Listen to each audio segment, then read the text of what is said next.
रानी हेने आवा। अरे बाखो हटता ना तनी दूर है। आवाए रानी पजरिया हो सट के सूता से जरिया हो।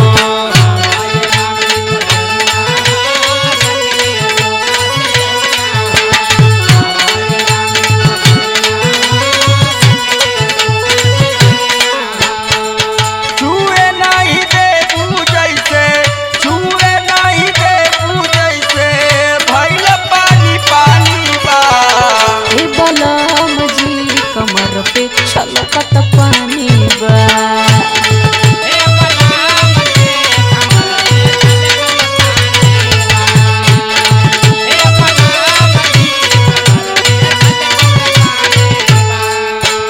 भीग गइल बा लहंगा इहे निशानी बा।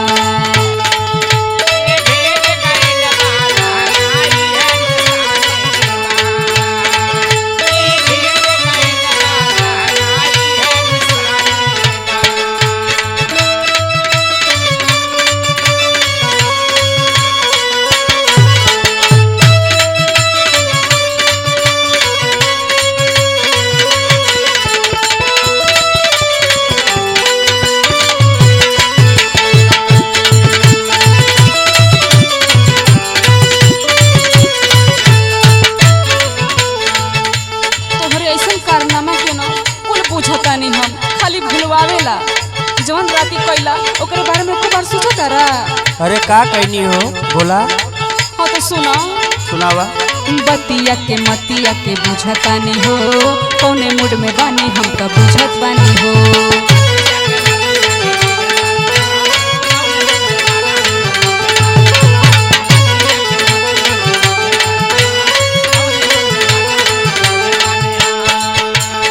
बुझतू तो सदतू ना।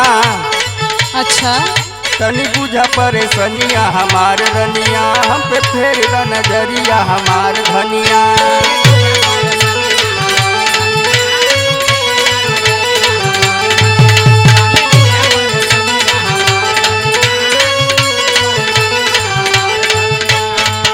अपने मर्द से काहे अपने मर्द से काहे हो गया नकानी बा।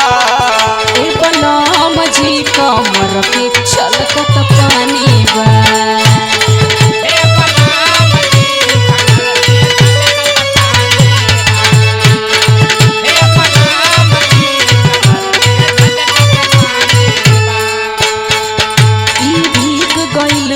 लहंगा इहे निशानी बा।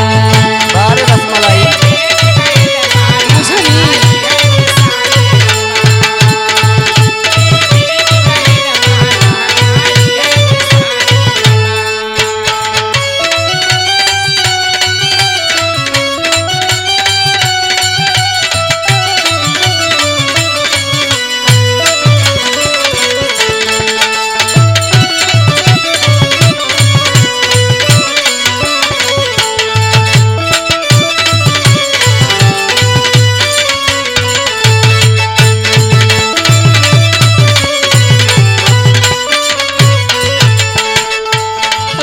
कौनो परेशानी और साई ना बा खाली भूलवावे में।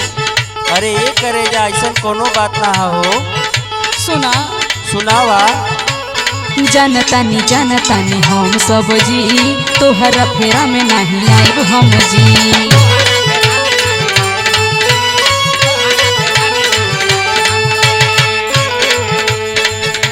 हम सब पूछतानी राहुल जी। सुना पहले। जब मर्द के आस ना पुरैबू हो बोला कैसे की बीबी कहैबू हो।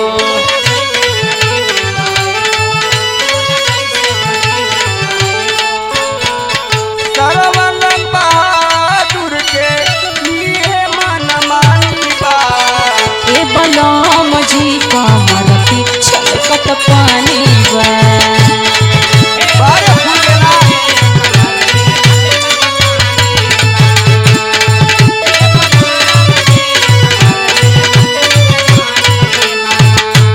आवाए रानी पजरिया हो सट के सूता से जरिया हो।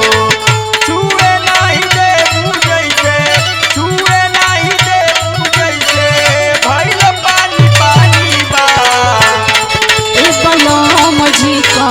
के छलकत पानी बा।